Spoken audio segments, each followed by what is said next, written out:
ನಮಸ್ಕಾರ ಫ್ರೆಂಡ್ಸ್, ನಾನು ನಿಮ್ಮ ಬೈಲಪ್ಪ. ನೀವು ನೋಡ್ತಾ ಇದ್ದೀರಾ ಕನ್ನಡಿಗರ ಕನಸು ಚಾನಲ್. ಫ್ರೆಂಡ್ಸ್, ಇವತ್ತಿನ ವಿಡಿಯೋದಲ್ಲಿ ಏನು ತಿಳ್ಕೊಳ್ಳೋಣ ಫ್ರೆಂಡ್ಸ್, ಇವತ್ತಿನ ವಿಡಿಯೋದಲ್ಲಿ ಇದೇ ಕರ್ನಾಟಕ ಸರ್ಕಾರ ಇಲ್ಲಿ ಇದು 5ನೇ ಮಹತ್ವಾಕಾಂಕ್ಷಿ ಯೋಜನೆಯಾದ ಒಂದು ಯುವ ನಿಧಿ ಯೋಜನೆ.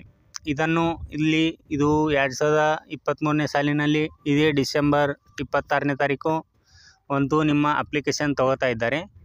ಆ ಅಪ್ಲಿಕೇಶನ್ ಹಾಕಲಿಕ್ಕೆ ನಿಮಗೆ ಯಾವ್ಯಾವ ಎಲಿಜಿಬಿಲಿಟಿ ಇರ್ಬೋದು, ಯಾವ್ಯಾವ ಕ್ರೈಟೀರಿಯಾ ಇರ್ಬೋದು, ಯಾವ್ಯಾವ ಡಾಕ್ಯುಮೆಂಟ್ಸ್ ಬೇಕು ಎಂಬುದನ್ನು ಈ ವಿಡಿಯೋದಲ್ಲಿ ನಿಮಗೆ ತಿಳಿಸ್ಕೊಡ್ತಾನೆ.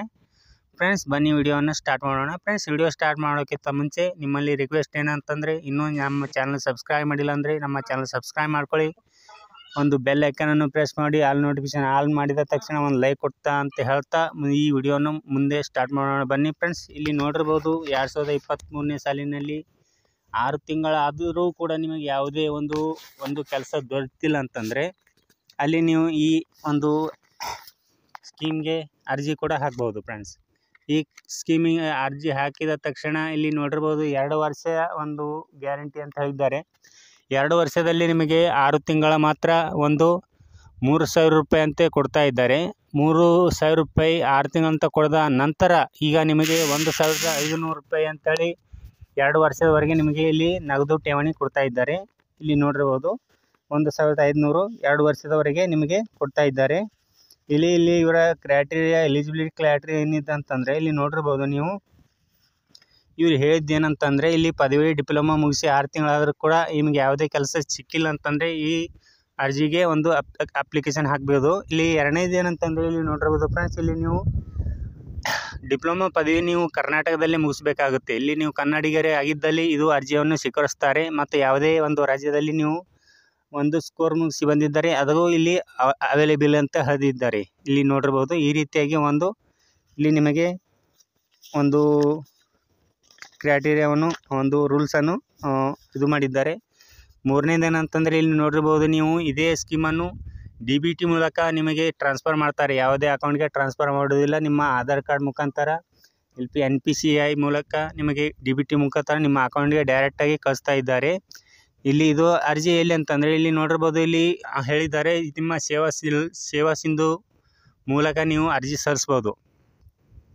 ಇಲ್ಲಿ ನೀವು ಖುದ್ದಾಗಿ ಅಂತಂದರೆ ನೀವು ಹೇಳಿರ್ಬೋದು. ಇಲ್ಲಿ ನೋಡಿರ್ಬೋದು ಒಂದು ಗೃಹಲಕ್ಷ್ಮಿ ಯೋಜನೆ, ಇಲ್ಲಿ ಬಾಪೂಜಿ ಸೇವಾ ಕೇಂದ್ರ ಆಗಿರ್ಬೋದು, ಇಲ್ಲಿ ಒಂದು ಕರ್ನಾಟಕವನ್ನಾಗಿರ್ಬೋದು, ಒಂದು ಗ್ರಾಮವನ್ನಾಗಿರ್ಬೋದು, ಇಲ್ಲಿ ಒಂದು ಕೊಟ್ಟಿದ್ದಾರೆ.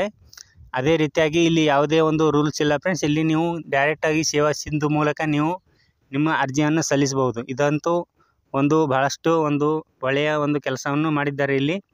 ಇಲ್ಲಿ ನೋಡಿರ್ಬೋದು ಇಲ್ಲಿ ಉನ್ನತ ವ್ಯಾಸಂಗ ಅಂತಂದರೆ ಇಲ್ಲಿ ನೀವು ಕೆಲಸ ಮಾಡ್ತಾ ಯಾವುದೇ ಅದು ಸ್ಕೂಲಲ್ಲಾಗಲಿ ಯಾವುದೇ ಕೆಲಸ ಮಾಡ್ತಿದ್ದಾರೆ ಇದು ನಿಮಗೆ ಈ ಸ್ಕೀಮನ್ನು ಅನ್ವಯಿಸಿದಿಲ್ಲ ಅಂತ ಹೇಳ್ತಿದ್ದಾರೆ. ಅಂದರೆ ಇಲ್ಲಿ ಯಾವುದೇ ಸ್ಕೀಮಿನ ದುಡ್ಡು ನಿಮಗೆ ಬರುವುದಿಲ್ಲ. ಎರಡನೇದೇನಂತಂದರೆ ಇಲ್ಲಿ ನೋಡಿರ್ಬೋದು ನೀವು ಏನಂದರೆ ನಿಮ್ಮ ಕೇಂದ್ರ ಸರ್ಕಾರ ಆಗಿರ್ಬೋದು, ಇಲ್ಲ ರಾಜ್ಯ ಸರ್ಕಾರ ಆಗಿರ್ಬೋದು, ಇಲ್ಲ ಬ್ಯಾಂಕ್ಗಳಲ್ಲಿ ನೀವು ಸಾಲದ ರೂಪದಲ್ಲಿ ತೊಗೊಂಡು ಯಾವುದೇ ಕೆಲಸ ಮಾಡ್ತಾ ನಿಮ್ಮ ಡಿಪ್ಲೊಮಾ ಆಗಿರ್ಬೋದು, ಡಿಗ್ರಿ ಆಗಿರ್ಬೋದು, ಯಾವುದೇ ಸ್ಕೋರ್ ಮುಗಿಸ್ತಾ ಇದ್ದರೆ ಅಲ್ಲಿ ಇದು ನಿಮಗೆ ಕೆಲಸ ನಿಮ್ಮ ಅರ್ಜಿ ಹಾಕಲಿಕ್ಕೆ ಅರ್ಹರಲ್ಲ ಅಂತ ಹೇಳ್ತಾ ಇದ್ದಾರೆ. ಇಲ್ಲಿ ನೋಡಿರ್ಬೋದು ಇಲ್ಲಿ ನಿಮಗೆ ಡಾಕ್ಯುಮೆಂಟ್ಸ್ ಏನೇನು ಬೇಕಂತಂದರೆ ಇಲ್ಲಿ ನೋಡಿರ್ಬೋದು ನಿಮ್ಮ ಪದವಿ ಪ್ರಮಾಣ ಪತ್ರ ಬೇಕಾಗುತ್ತೆ ಅಂತ ಹೇಳ್ತಾ ಇದ್ದಾರೆ. ಮತ್ತು ಏನಂತಂದರೆ ಡಿಪ್ಲೊಮೊ ಪ್ರಮಾಣ ಪತ್ರ ಕೇಳ್ತಾ ಇದ್ದಾರೆ. ಮತ್ತು ಮೂರನೇದು ಏನಂತಂದರೆ ಅಭ್ಯರ್ಥಿಯ ಆಧಾರ್ ಕಾರ್ಡ್ ಆಗಿರ್ಬೋದು, ಅಭ್ಯರ್ಥಿಯ ಬ್ಯಾಂಕ್ ಪಾಸ್ಬುಕ್ ಆಗಿರ್ಬೋದು, ಅಭ್ಯರ್ಥಿಯ ಫೋಟೋ ಕೂಡ ಆಗಿರ್ಬೋದು ಇಲ್ಲಿ ನಿಮ್ಗೆ ಕೇಳ್ತಿದ್ದಾರೆ. ಮತ್ತು ಏನಂತಾರೆ ಜಾತಿ ಮತ್ತು ಆದಾಯ ಪ್ರಮಾಣ ಪತ್ರ ಮತ್ತು ನಿವಾಸ ಪ್ರಮಾಣ ಪತ್ರ ಯಾಕಂತಂದರೆ ನೀವು ಬೇರೆ ರಾಜ್ಯಗಳಲ್ಲಿ ಡಿಗ್ರಿ ಹಾಗೂ ಪದವಿಯಲ್ಲಿ ಮುಗಿಸ್ಕೊಂಡು ಬಂದಿದ್ದಲ್ಲಿ ಇಲ್ಲಿ ನಿಮಗೆ ನಿವಾಸ ಪ್ರಮಾಣ ಪತ್ರ ಕೇಳ್ತಿದ್ದಾರೆ. ಮತ್ತು ಯಾವೇ ನಿಮ್ಮಲ್ಲಿ ಡಾಕ್ಯುಮೆಂಟ್ಸ್ ಇದ್ದರೆ ನೀವು ಅರ್ಜಿ ಹಾಕಲಿಕ್ಕೆ ಅರ್ಹರಾಗಿದ್ದಾರೆ. ಯಾವುದೇ ಡಾಕ್ಯುಮೆಂಟ್ಸ್ ಇದ್ದಲ್ಲಿ ನೀವು ಕೊಡ್ಬೋದು. ಫ್ರೆಂಡ್ಸ್, ಇವತ್ತಿನ ವಿಡಿಯೋದಲ್ಲಿ ಇಷ್ಟೇ. ಮತ್ತು ಇದು ಎಲ್ಲಿ ಅರ್ಜಿ ಹಾಕಬೇಕಂದ್ರೆ ಇದೇ ಅರ್ಜಿಯನ್ನು ಆನ್ಲೈನ್ ಮುಖಾಂತರ ನಿಮ್ಮ ಸೇವಾ ಸಿಂಧು ಪೋರ್ಟಲ್ನಲ್ಲಿ ಅರ್ಜಿ ಸಲ್ಲಿಸಬಹುದು. ಫ್ರೆಂಡ್ಸ್, ಇದು ಅರ್ಜಿ ಸಲ್ಲಿಸಲಿಕ್ಕೆ ಯಾವುದೇ ಕಾಸ್ಟನ್ನು ಇಲ್ಲ ಫ್ರೆಂಡ್ಸ್. ಇದು ಫ್ರೀಯಾಗಿ ನೀವು ಅರ್ಜಿಯನ್ನು ಸಲ್ಲಿಸಬಹುದು. ನೀವು ಎಲ್ಲೇ ಹೋಗಿ ನಿಮಗೆ 100 ಹಾಗೂ 200 ರೂಪಾಯಿ ಕಟ್ಟು ನೀವು ಅರ್ಜಿ ಸಲ್ಲಿಸೋ ಹಾಗಿಲ್ಲ. ಇಲ್ಲಿ ನಿಮಗೆ ಫ್ರೀಯಾಗಿ ನೀವು ಈ ಸದ ನೋಡಬಹುದು. ಇದು ಗೃಹ ಜ್ಯೋತಿ ಅಂತ ಬಂದಿತ್ತು, ಅದು ಫ್ರೀಯಾಗಿ ನಾವು ಹೀಗೆ ಸಲ್ಲಿಸ್ತಾ ಇದ್ದೇವೆ. ಅದೇ ರೀತಿ ಒಂದು ಫ್ರೀಯಾಗಿ ಇಲ್ಲಿ ನೀವು ಸಲ್ಲಿಸಬಹುದು. ಯಾವುದೇ ಒಂದು ಪೋರ್ಟಲ್ನಲ್ಲಿ ನಿಮಗೆ ಇಲ್ಲಿ ಅನುಮತಿ ಮಾಡಿಕೊಟ್ಟಿದ್ದಿಲ್ಲ. ಇದು ಒಂದು ಒಳ್ಳೆಯ ಒಂದು ಸ್ಕೀಮನ್ನು ಇದ್ದಿದೆ ಮತ್ತು ಇಲ್ಲಿ ಯಾವುದೇ ಒಂದು